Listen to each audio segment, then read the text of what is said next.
Welcome வாங்க to வீடியோக்குள்ள போகலாம். எஸ்என்பி இன்றைக்கி நம்ம ரங்கோலி பார்க்கறது கிரியேஷன்ஸ். கல்யாண வீட்டு கேசரி. அது எப்படி செய்யலாம்னு இப்போ பார்க்கலாம். ஃபஸ்ட்டு இது மாதிரி தவா எடுத்து வச்சுட்டு 1 ஸ்பூன் நெய் விட்டுட்டு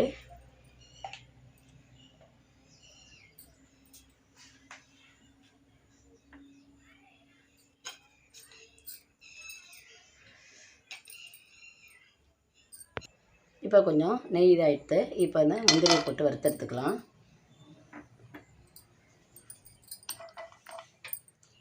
கொஞ்சம் லோ ஃப்ளேம்லேயே வச்சுக்கலாம்.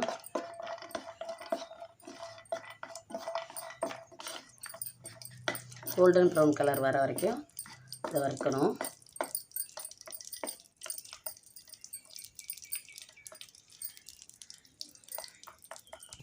நல்லா வறுபட்டுருச்சு. இப்போ இதை ஒரு பாத்திரத்தில் எடுத்துக்கலாம்.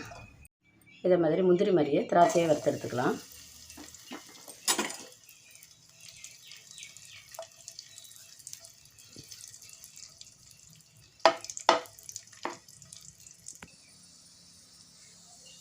திராட்சை வறுத்தாச்சு. இப்போ இதையும் ஒரு பாத்திரத்தில் எடுத்துக்கலாம். இப்போது ஏற்கனவே முந்திரி திராட்சை வறுத்த அதே நெய்யில் இந்த ரவா 1 கப் ரவா கொட்டி வறுத்துக்கலாம். இது வறுத்த ரவா தான், இருந்தாலும் நம்ம இன்னொரு தடவை இதை நெய்யில் வறுத்து எடுத்துக்கலாம். ரொம்ப இது பண்ண வேண்டியதில்லை, கொஞ்சம் சூடான போகிறோம், அந்த பதம் இருந்தால் போகிறோம். இப்போது ரவா நெய்யில் நல்லா வறுத்தாச்சு. அடுப்பு ஆஃப் பண்ணிக்கலாம். நம்ம எந்த கப்பால் ரவை எடுத்தோமோ அதே கப்பால் 3.5 கப் அளவு தண்ணி விட்டுக்கலாம்.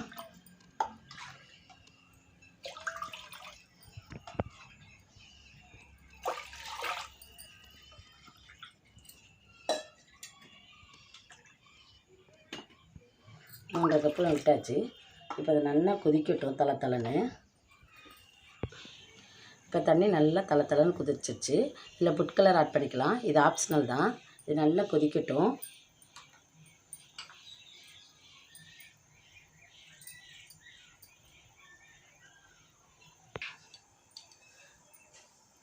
ஒரு கப் ரவாவுக்கு நான் 50 ml நெய்யும் 50 ml ஆயில் எடுத்திருக்கேன். இப்போ ஃபஸ்ட்டு இதில் கொஞ்சம் ஆட் பண்ணிக்கலாம். 50 ml ஆயில் எடுத்திருக்கேன். அதில் 2 ஸ்பூன் இதில் விட்டுக்கலாம். தண்ணி நல்லா தலைன்னு கொதிச்சிருச்சு.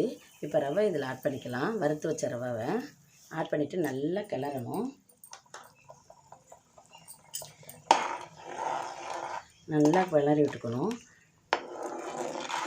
அப்போ வேக நல்லா இது வேகட்டும். இடையிடையே கொஞ்சம் துளி நம்ம 1 ஸ்பூன் அளவுக்கு நெய்யும் ஆயிலும் ஆட் பண்ணிக்கலாம்.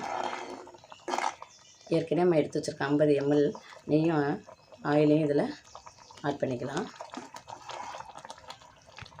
கொஞ்சம் லோ ஃப்ளேமில் எப்போதுமே நீங்கள் அடுப்பு வச்சுக்கோங்க. அடி பிடிக்காமல் கெட்டிப்படாமல் நல்லா சூப்பராக வந்துடும். ஏன் இடையில நான் ஆயிலையும் நெய்யும் ஆட் பண்ணேன்னா அது கெட்டிப்படாமல் நல்லா கட்டியே தட்டாத அளவுக்கு இந்த கேசரி சூப்பராக வந்துடும். இப்போது 1 ஸ்பூன் ஆயில் விட்டுக்கலாம்.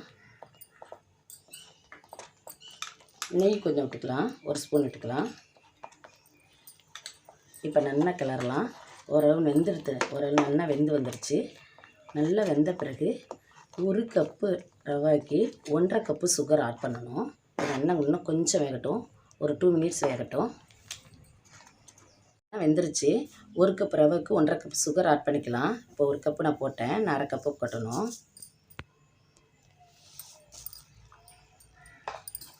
இப்போ அதை நல்லா கலந்து விட்டுக்கலாம்.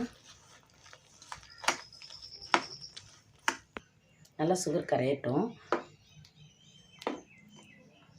இந்த பதத்தில் நம்ம ஏலக்காய் தூள் கொஞ்சம் ஆட் பண்ணிக்கலாம்.